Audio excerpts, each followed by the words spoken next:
Yeah, so we live, y'all. Shalom, shalom. I don't see it. I don't see it over here, but it's okay. I see we're rolling. But first of all, I would like to pray. I would like to start off with prayer, and I would like to say, Abba Yah.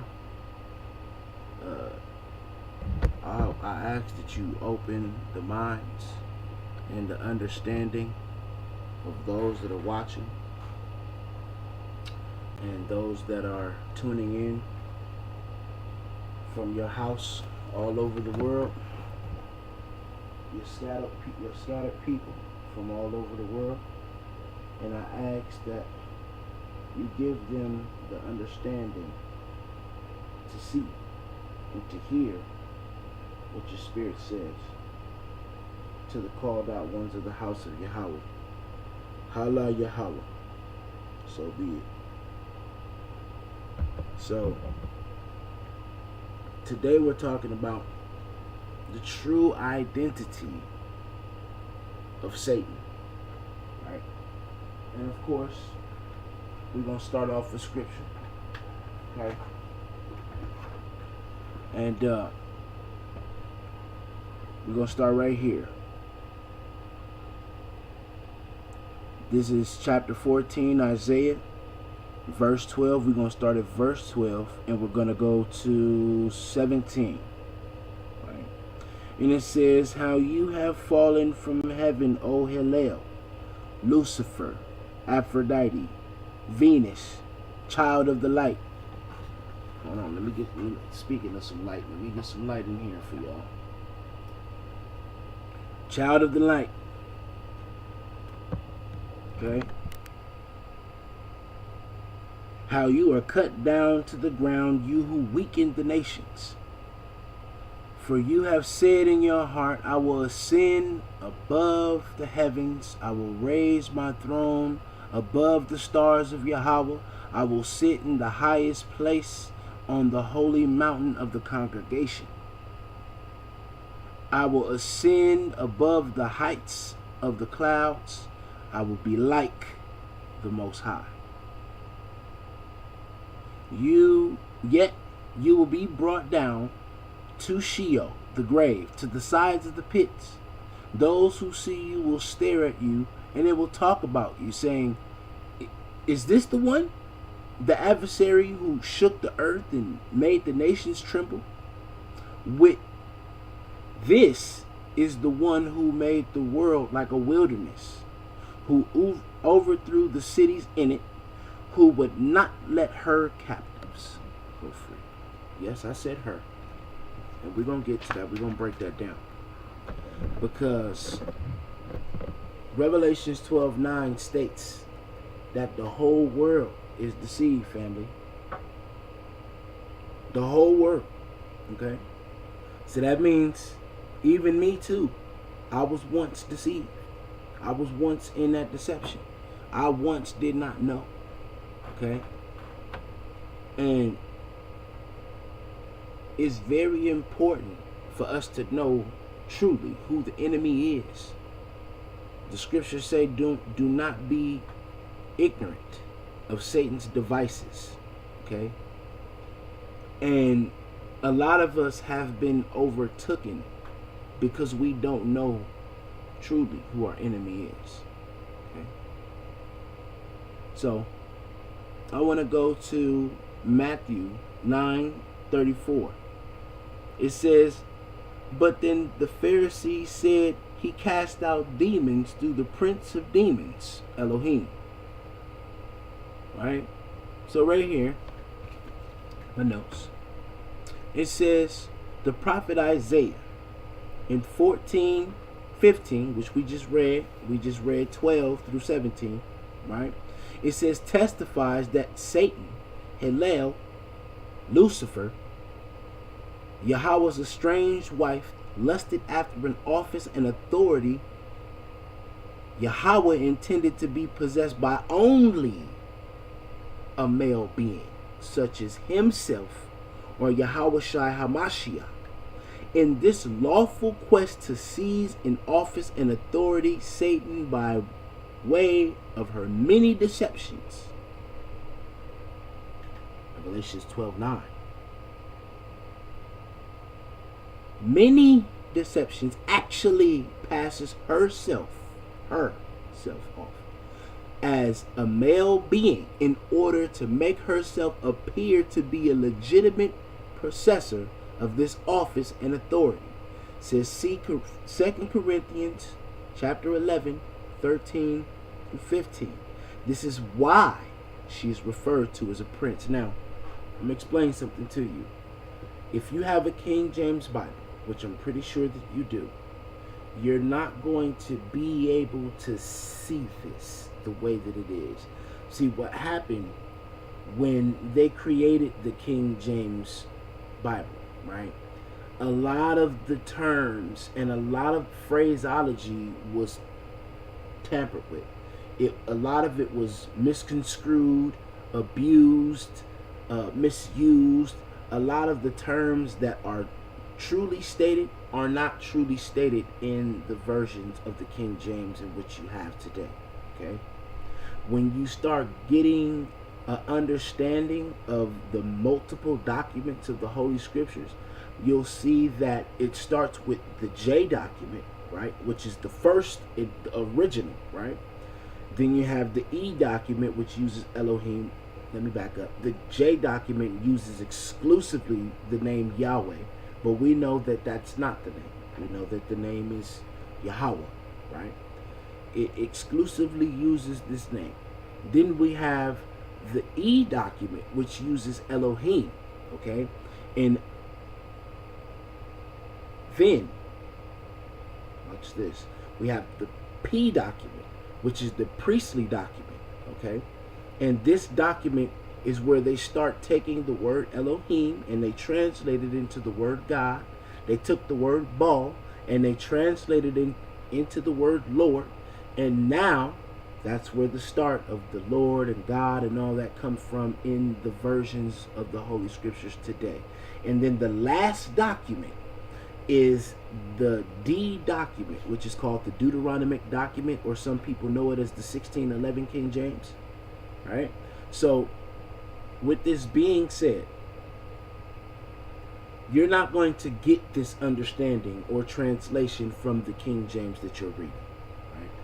And I have a place where you can go get this version. It's closer to the J document, closer to the Hebrew, which is impeccable. It's beautiful, right? It just flows together. It's all one book. You'll be able to see that as you're reading the scriptures and you're contrasting and comparing books. Right? Now here's a book I want to bring to your attention. This book is called Unveiling Satan and Her True Identity. I'm almost done with this book. I got a few more pages left, as you can see. Right? In this book, it really gives you a prime understanding. You see the cover right there, right? You see who that is. You see that's the Virgin Mary, right? Okay? Watch this. Now, I'm going to take you to something in a second. Just give me a second. Right? Now, watch this. It says, office and authority, see Corinthians. Okay, this is why she's referred to as a prince. See Isaiah 14, 12 through 17, which we just read, and see Ezekiel, or his Hebrew name, Yehezekiah, right? 28, 13 through 19, right? So now, let's break it down. It says in Exodus 28, 17 through 20, the 12 stones in the high priest's breastplate, Yahweh wants his people to develop within themselves and pass this on to their offspring. These 12 stones and their righteous qualities, okay, they represent are ruby, the Hebrew root word damam, meaning to submit to Yahweh and those who are over you.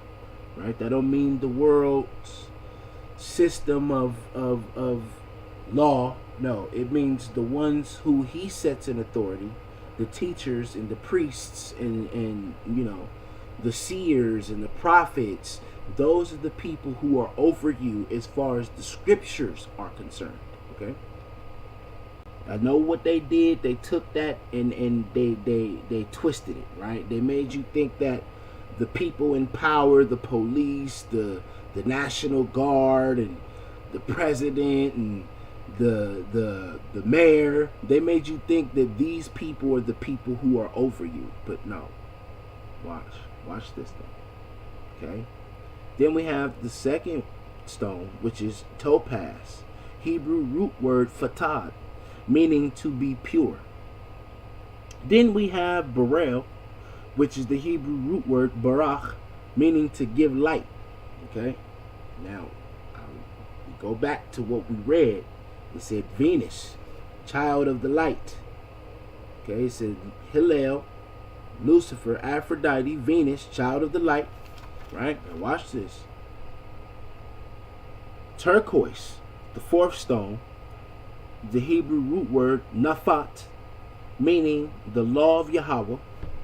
Right? Now watch this. It gets deep. Hold on. Bear with me. Then we have sapphire, which is the fifth stone, which is the Hebrew root word sephar, meaning the book of Yahweh, namely the Holy Scriptures. Right? And then we have the sixth stone, which is emerald, which is Yahalam, meaning to heal. Okay? And there's something intertwined with that one that I want to show you in a later message. We're going to get to it, though. We're going to make it all make sense. Okay? Watch this. Then we have jacinth, which is the Hebrew root word Shem, meaning Yahweh's name. Okay? Then we have the eighth stone, which is the agate, which is the Hebrew root word shab, meaning to return. This is important, family. Pay attention. To return, draw back, restore life, return to Yahweh, to draw breath, to convert. Okay, watch this. Amethyst, which is the Hebrew root word chalam, meaning to join closely. Okay, then we have the 10th stone, which is chrysolite, which is tadash, meaning to reverence. Right, here we go. Then we have the 11th stone, which is onyx, which is the Hebrew root word cham, meaning zeal or heat, fire, fervent. Right. Then we have the 12th stone, last but not least, which is jasper, which is yashafa, right? Meaning Yahweh is our strength. Okay? Now watch this. It says, as Ezekiel 28:13 shows, Satan now only has 9 of these 12 stones or qualities remaining in her. Okay? These are the ones that she has left. The jacinth, which is Yahweh's name. Well, these are the ones that were taken from her. Salaki. Jacinth, which is Yahweh's name. The agate, the ability to restore life, convert, to return to Yahweh, to draw breath, to return. We're going to get to it. Watch this. And the amethyst, to join closely, Yahweh has removed from Satan, because she no longer has the right to be his wife and bear his name. Okay? As above, so below. So let's think about it in this perspective, right? Let's think about a physical and natural divorce. Okay? When a divorce happens, when people get married, the woman takes on the name of her husband, correct? But when she divorces that man, she has to give the name back. Oh.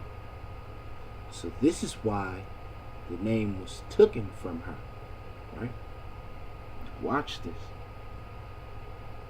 Watch this. And The amethyst, which is to join closely, Yahweh has removed from Satan because she no longer has the right to be his wife and bear his name. Neither has she the right to have any say in Yahweh's creative, restorative, and converting process. Okay? So she doesn't have the right to create from the dust like she once had the power. Okay? Watch this. However, in her attempts to overthrow Yahweh, Satan has totally perverted the 9 remaining characteristics. She still, family, possesses. Okay? Now, I know you probably heard this before. That Satan do miracles too, family. Satan can heal too, family. Wasn't one of the stones to heal? Watch this. It said she still possesses and these 9 remaining characteristics she still has are now totally evil. Totally evil, family. So there's not a righteous bone left in her body. Not one. Okay. It says, for full understanding and explanation of these 12 stones or righteous characteristics Yahweh once instilled in all of his people. Who's his people, family? They look like me and you. That's who his people are. We're his people. Okay? Watch this. It says, and how Satan either lost or perverted. That's the word we're looking for right there. And perverted means to twist something. Right? Now watch this. Or perverted these characteristics within herself. Watch this. Now, we know that Satan was a cherub in the house of Yahweh, or in the heavenly realm.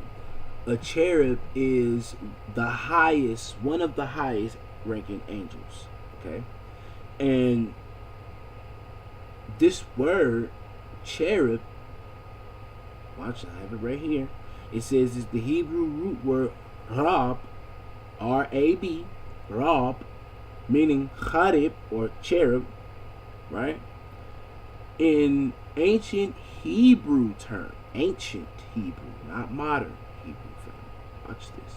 In ancient Hebrew term for one who holds a ministerial office, such as a priest, a priestess,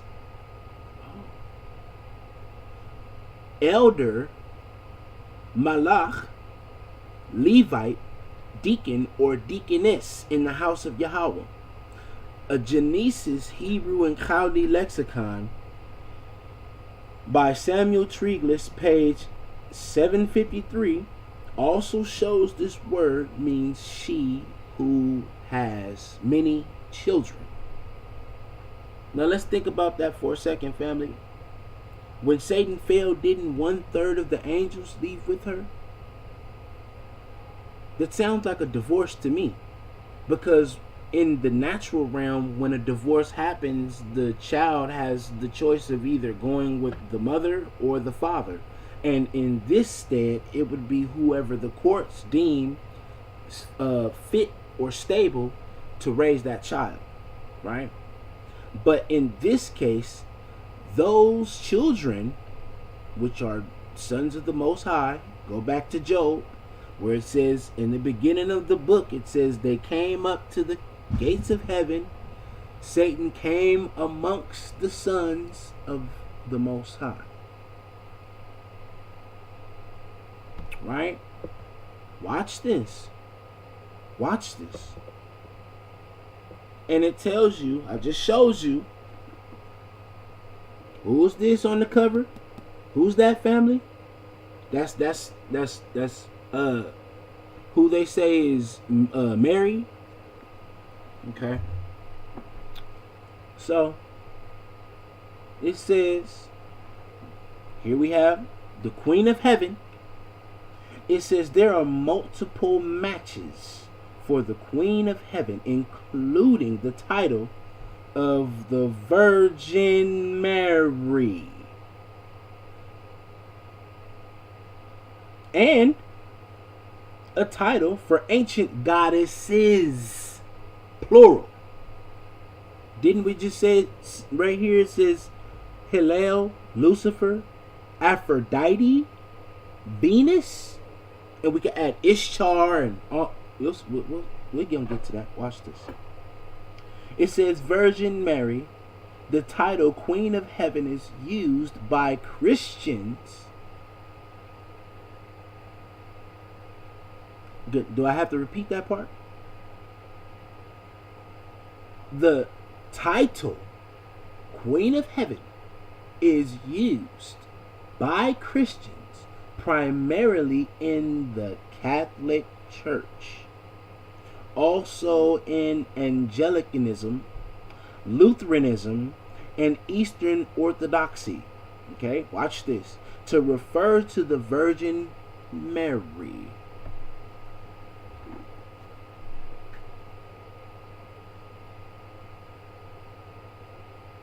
We know that her name ain't Mary, family. Her name is Miriam. So who is this Mary? We're going to get to that. Right here. It says the title dates back to at least the 4th century and was most popular in the Middle Ages. But it dates back further than that, because it's in the scripts. It's in the scriptures. Right? Watch this. It says the theological basis for the title comes from the idea of Jesus as king, which makes Mary his mother, his queen mother. Now, if you know anything about Semiramis and the Babylonian Enki and Enlil and all of that, then you would understand what is going on here, family. And this is how we're not to be ignorant of Satan's devices. Okay? Watch this. Now, I'm going to get into the ancient goddesses. It says the title Queen of Heaven was also used to refer to several ancient sky goddesses, plural, worshipped in the ancient Mediterranean or Near East, including India. Anat, Isis, Nut, Astarte, and possibly Asherah in the Roman Greco times. Hera and Juno also held the title. In the Bible, the prophet Jeremiah uses the title Queen of Heaven. Oh, we're going to get to it. It's 5 times in the book of Jeremiah to refer to a foreign god, which is really the first of the gods. This is God that we're talking about. And I'll prove it. I'll prove it. Watch this. It says that the people of Yahwadah or Judah or Weda, however you want to pronounce it, family. It's not about semantics on this point, at this time. But stay with me. Worshipped instead of Yahweh. Oh, here it does actually say Yahweh. If you can see that right there. right there says Yahweh, family. Okay? But we know that that's not the name. We know his name is Yahweh, right? We're not talking about modern Hebrew. We're not talking about the Matres Lectiones. We're not talking about none of them Greek inscribed things that they did to our language. Okay? Now watch this. Watch this. Let's make it make sense, family. Okay? It says scholars, hello, nice to meet you, believe the title likely refers to a combination of different deities. Oh, but didn't we just read right here in Isaiah where it says how you have fallen, O Hillel, which is her true name, Lucifer, that's the name we know this being by, Aphrodite, Venus, child of the light. Okay, watch this. All right. Aphrodite. In Greek mythology, Aphrodite is the goddess of love, beauty, and fertility.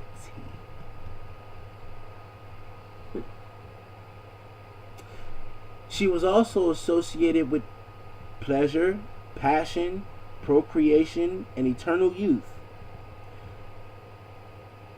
Aphrodite was one of the 12 chief gods who lived on Mount Olympus. Watch this. Ishtar. Ishtar. In Mesopotamian religion, a goddess of war and sexual love. Oh wait, but doesn't that just match Aphrodite? Oh, okay. Hold on, we're gonna get to it, family. We're gonna make it make sense. Ishtar is considered a member of the special class of Mesopotamian gods called the Anunnaki, the sons of Anakim.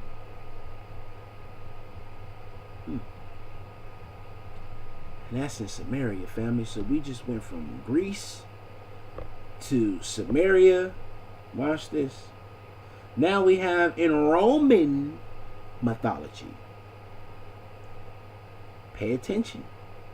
Venus is the goddess of love, beauty, sex. Oh, but doesn't that just line up with Ishtar and Aphrodite? Oh, okay, hold on. Let's keep reading. Fertility and victory. But wait, didn't it just say that Ishtar is a goddess of war? Oh.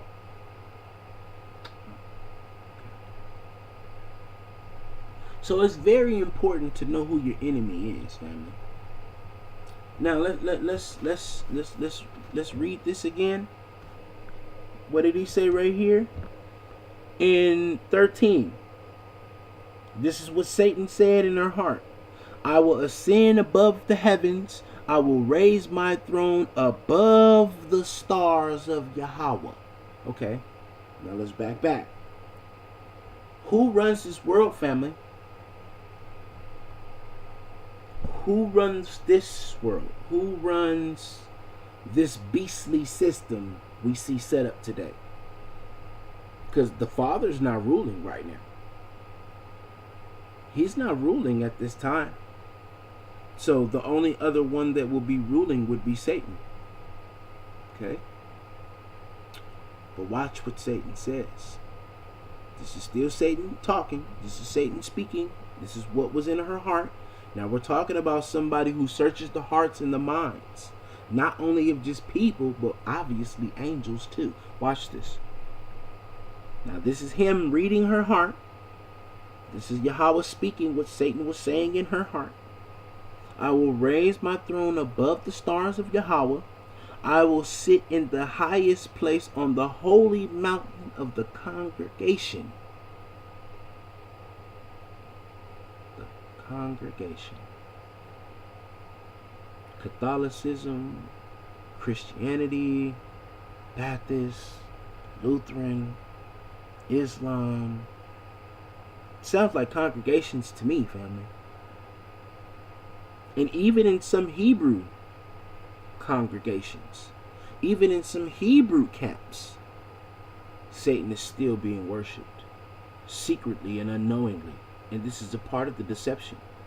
Revelations 12:9. Let's go there. Let's go there. Because I don't make this stuff up, family. The scriptures prove this. Okay? Revelations 12:9. And the great dragon was cast out, the old serpent, called the devil and Satan, who deceives the whole world. The whole world. You know how many Christians I heard say, I'm not deceived? Well, wouldn't that consider you a part of the whole world? Because I know I was once a part of the whole world before I came to the complete, not just to the knowledge of the truth, the complete knowledge of the truth, family. Watch this.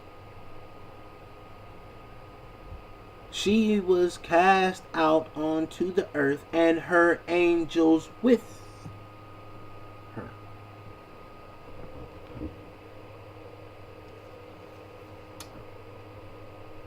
So let's look at this. Let's look at this again. It says, a Chaldee in Hebrew lexicon by Samuel Treglis on page 753. Look this up. Vet this source, family, and you'll see that it's facts. This word, Rab, which is the word meaning cherub, this is an ancient Hebrew word. Remember that. It means one who holds a ministerial office, such as a priest or a priestess, or a deacon or a deaconess, in the house of Yahweh, or in the kingdom of heaven, which some would like to say.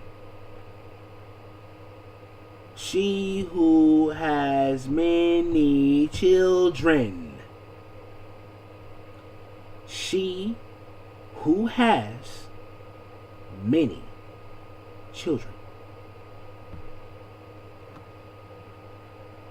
Referring in Ezekiel 28:13 through 19 to Yahweh's estranged wife, who lusted after an office and authority, in that she was the wife of the greatest priest of all, Yahweh himself, family. Instead of being satisfied with the position of being the wife of the Creator of the universe, Yahweh's wife let pride, family,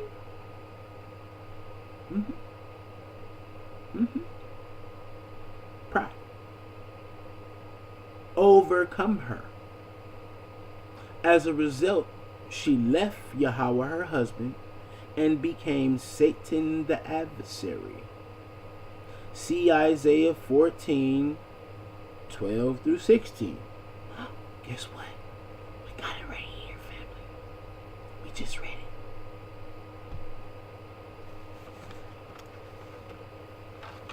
But let's go to Isaiah 28:14 through 15. And let's see what that says. And like I said, you're not going to get this understanding from no King James, family. The King James was skinned alive, and the scriptures were skinned alive and gutted out of anything that had intrinsic meaning. Does that make sense? That's why when you go to the Hebrew and you read the Hebrew, it says the complete opposite of what the King James says in most cases, right? But when you start opening up these Bible dictionaries, lexicons, encyclopedias, and what have you, you'll see that a lot of what they placed in the King James Version has been tampered with, right? And every real scholar knows this, right? Okay, so watch this. Watch what Ezekiel says. Ezekiel 28, 14 through 15. Now note this. Pay attention. Take notes. Take notes of this, family. It says, you were the guardian cherub, the Hebrew root word, ancient Hebrew root word, Rab, meaning, what? She who has many children? Watch this next line. And I married you on the holy mountain of Yahweh. Huh? Married Satan, family? Mm-hmm. That's what the scriptures say. Watch this. On the holy mountain of Yahweh, you have walked up and down in the midst of the stones of fire. But didn't it just call Satan a dragon? It said the stones of fire. Don't we get the picture of Dragon Ball Z? Oh, okay, never mind. I'm going off. That's a little too deep. I ain't gonna go there right now. You were perfect in all your ways from the day that you were created until iniquity, pride, sin was found in you. So we can see, I hope we can see clearly who and just what Satan really is. But we're not done, family. No. We're not done. Now, Satan was the first of the gods.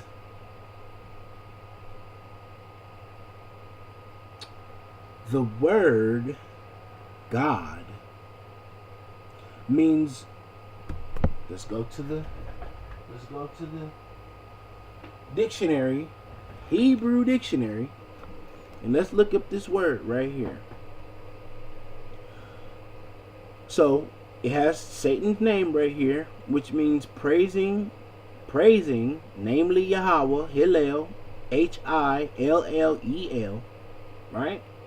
But it says it comes from the Hebrew root word halal. Oh, but don't we say that? Halal Yahweh?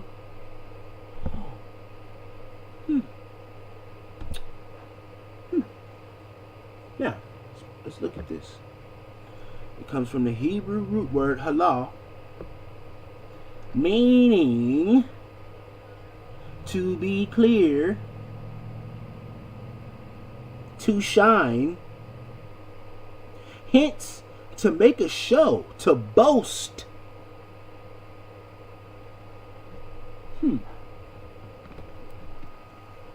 I want to put my throne above the stars of Yahweh. Oh, okay. So now let's look at something. Because I'm trying to show you in a way you've never seen it before. In a way that none of these camps will teach you. Okay? Now let's go to Deuteronomy 32. In this book, not the King James, right? And we're going to go to verse 17. You can follow along in your King James so you can see the contrast. So you can see the difference. It's huge difference. Watch what it says. It says they sacrificed to demons, gods, Elohim, comma,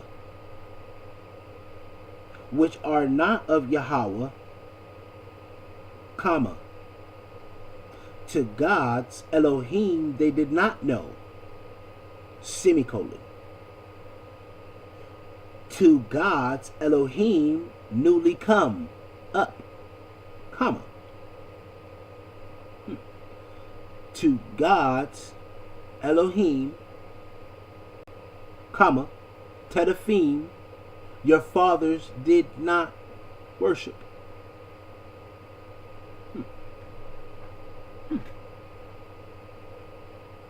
Watch this. We're going to go to 39. Precept upon precept, line upon line. Here a little, there a little. 39. See that I, only I, am He, and there is no God, El, with me, exclamation point.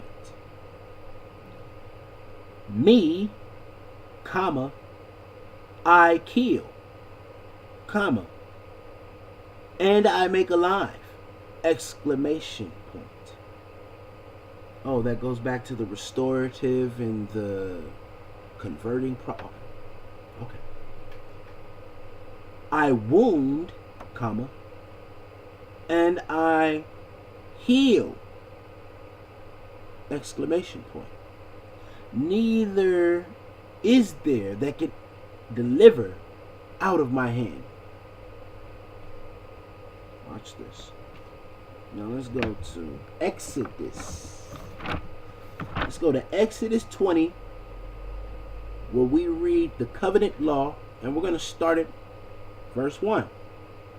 And Yahweh spake all these words. Not Moses. When they tell you the law, this the law of Moses, family, they don't know what they're talking about. Who was the one who wrote the first set of tablets? Go back and read it. It wasn't Moses.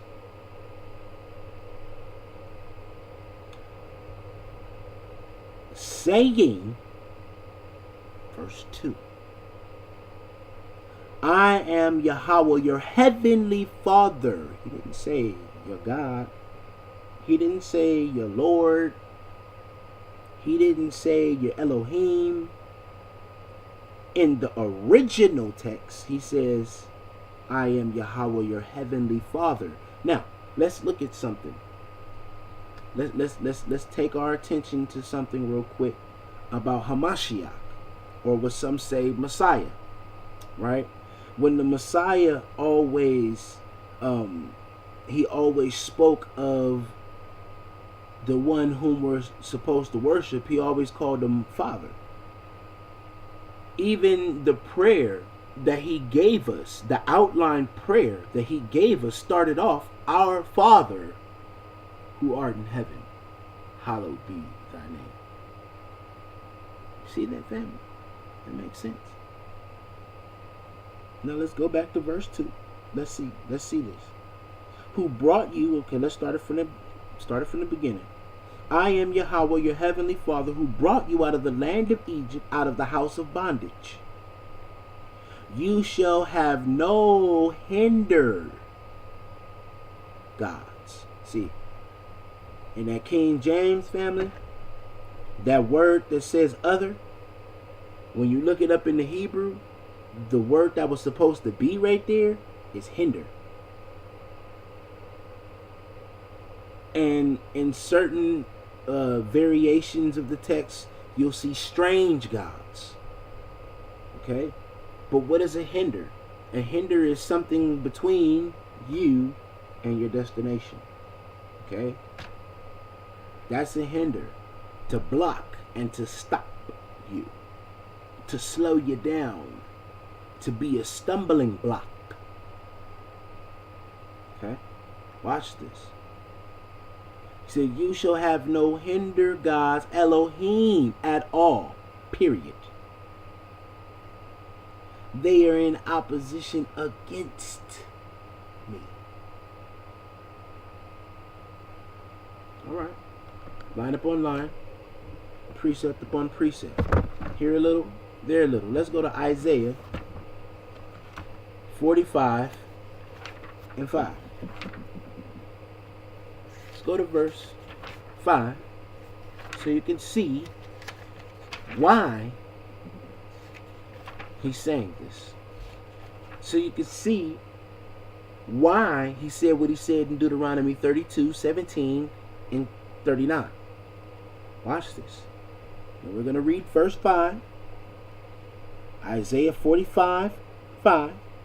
And it says, I am Yahweh, comma.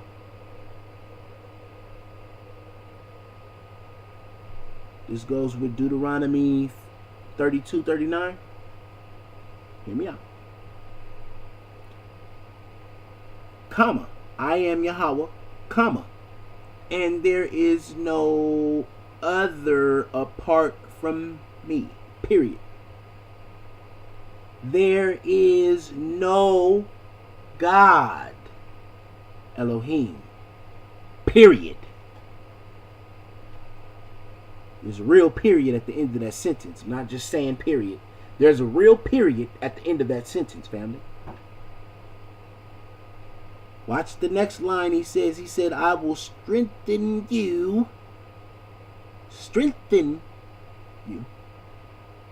with this knowledge, though you did not recognize that it was me. We don't recognize who Abba Yah really is. We don't recognize what these other terms and titles really are. We don't recognize who we're really worshiping when we use these terms and titles, giving the attributes of our adoring, loving, and great Father to that of devils and demons. Family, watch this. I'll take you to two sources from two different Bible dictionaries, in which I have a Bible dictionary right here. Okay. This is the Thomas Nelson, I believe. Yes, the Thomas Nelson New Illustrated Bible Dictionary. Good read. Great read. Great book of sources, I say. Right. Now watch this. So it says right here, in direct violation of Yahweh's commandment not to worship hindered gods, which we just read. Okay, that was Exodus 20, verse 2. Right? It says, only 100 years later, the Holy Scriptures became polluted with pagan titles of Elohim, Adonai, God, and Lord. At the time, the use of these pagan terms was accepted and used by the copyists to replace Yahweh's name or to identify him in their writings. However, these pagan titles, these pagan words cannot identify Yahweh, our Creator, because they are titles of Satan and her angels. I'm not making it up, family. It says it right here. It says it right here. That's a dictionary. That's coming from a thesaurus, coming from a dictionary. Bible dictionary, Bible lexicon, Bible encyclopedia. So I'm not making this up. Okay? Watch this. I don't make up nothing. I'm not gonna damn myself. Okay? Trying to teach something I know nothing about. Trying to, use terms and titles and things that have nothing to do with Abba Yah. Nothing to do with our loving, great, wonderful, supreme Father, the King of the universe. Nothing to do with him. But let's continue. Because they are titles of Satan and her angels. Under's Bible Dictionary. See, it's not me saying it. This is a Bible dictionary, family. Watch this. Bible Dictionary on page 412 states that the word El, E-L, is Israel. Oh, Samuel. Oh, okay, but we're about to see why. Is a Canaanite word. A Canaanite word. It's not Hebrew. That word was borrowed by the Hebrews from the Canaanites when we went into the land of promise. And we were told to get rid of those people, which we did not do. So guess what? We ended up doing the very thing he said that we would do if we did not obey his voice. And what was that? What was that? Oh, taking on the customs of those people through marriages, taking on the God worship of those people. Okay. Watch this. Watch this. Is a Canaanite word.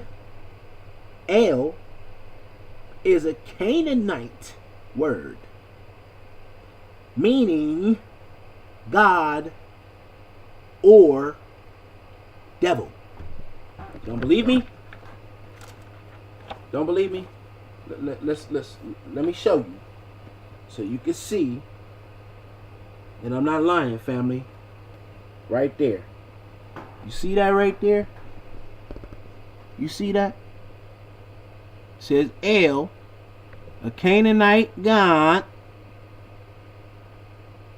means, the word itself means God or devil. What does it say right there? It says the Interpreter's Dictionary of the Bible. Interpreter's Dictionary of the Bible. Of the Bible. Bible. Do I have to say it again?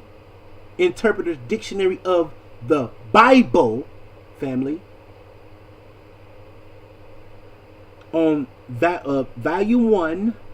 So that's the very first one. Do you know how much that book costs? Almost about $1,500, $1,200 for one book, family. Why did they put a price on it like that? You know how much this book is cost? You know how much this book costs? This book costs $600 on biblio.com, family. They put prices like that on these books because they don't want us to know the truth. Okay? Watch this. Watch this. Volume 1 on page 817 under demonology. That said a little bit slower for you. The Interpreter's Dictionary of the Bible, volume 1 on page 817 under demonology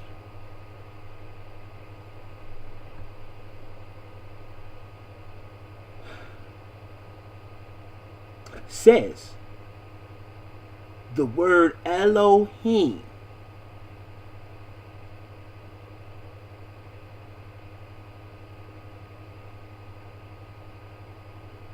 but it just said earlier, it says these are titles of Satan and her angels. Don't Elohim means gods in the plural sense, and they want to quote unquote use it for a singular sense, but that's not what the word means. That's not how it's used. Even in Canaanite culture, it was never used in a plural. It was never used in a singular sense. It was always used in a plural sense. True scholars know this, family. The word Elohim, the plural form of El, that's what it say on the page, means, what does it mean? Demons or gods. So wait. Let's back up. So Satan is the queen of heaven. Satan says she wanted to put her throne above the stars of Yahweh and sit on the seat of the congregation. But the congregations worship God and worship Lord. But it's telling me right here that God and devil are the same word. The two words are interchangeable? Do you see where this is going, family? Do you see where this is going? Watch this. Watch this. Let's read it again. It says the Interpreter's Dictionary of the Bible, Volume 1, the very first one, on page 817, under demonology, says the word Elohim, plural form of El, means demons or gods. All right, now let's look at the Greek. Let's look at the Greek definition of this word. Right? We're gonna take it to a whole different language, and we're gonna go right here. You see these two where I got the little star right here? You see that? Where I got the stars? What does it say? I'm trying to get it where y'all can see it for real. Where y'all can see it good. Okay, there we go. So now you see that, right? You see that, and let me read it to you. Let me read it to you. It says, this is word 1140, okay? Which is Damien. Which it says here, it says, which is from word 1142, meaning a demonic being, by extension, a deity. No. Yes, family. But let's continue. Hyphen, God, comma, Salaki. Devil, comma, God, period. You don't believe me? You don't believe me? You don't believe me? Look. Where is it? Right here. Right here. You see that? It says devil and God, family. Okay? It says devil and God. Damien means devil and God. Means the two words are interchangeable. Now let's look at 1142. Okay? Where my time at? Alright. We only gonna be in here for an hour. We almost done. And it says another variation of Damon. See, the other one was Damien. Now this one is Damon. Right? And it says, watch this. It says to distribute fortunes. Oh, wait, isn't that what everybody? Oh, I'm a Taurus, I'm a Pisces, a Libra, and Leo, and to distribute fortunes, a demon or supernatural spirit of a bad nature, devil. And that word, Damien, comes from Damon. Damien is an offshoot of Damon. This is Greek, family. Now let's look at where this word God, the English word God, came from. Let's look at that. Let's look at that, right? Okay. Let's look at that. And right here,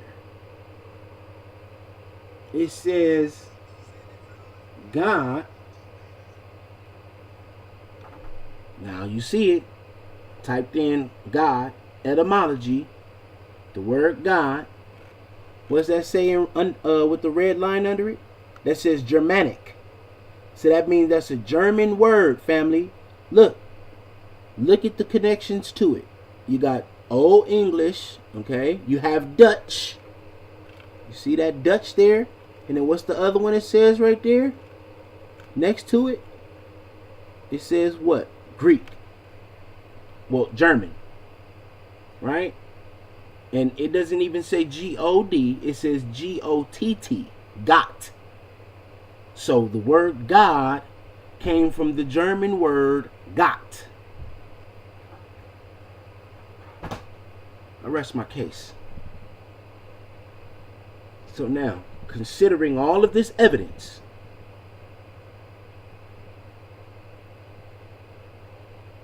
you still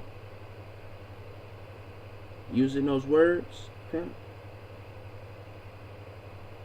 Are you still going to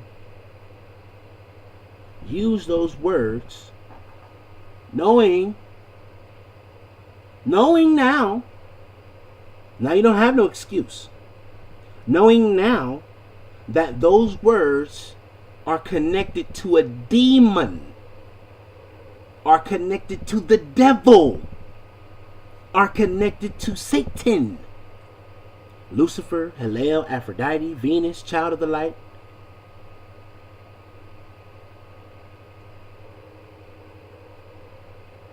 Do you not see it? I hope this brightened your understanding. I hope this got you to realize how deep the deception is in this world. I hope this got you to realize that Abba Yah's name, Yahweh, is important. It's vital for salvation. And any other term besides Abba, which means father, will not suffice, family. But there's multiple titles that we can use instead of using God and Lord. There's Most High. There's the Supreme Being, the Eternal. There's the Ancient of Days. There's Yahweh of Hosts, Sabaoth, Yahweh Sabaoth. There's other terms and titles that we can use to relate when we speaking to people about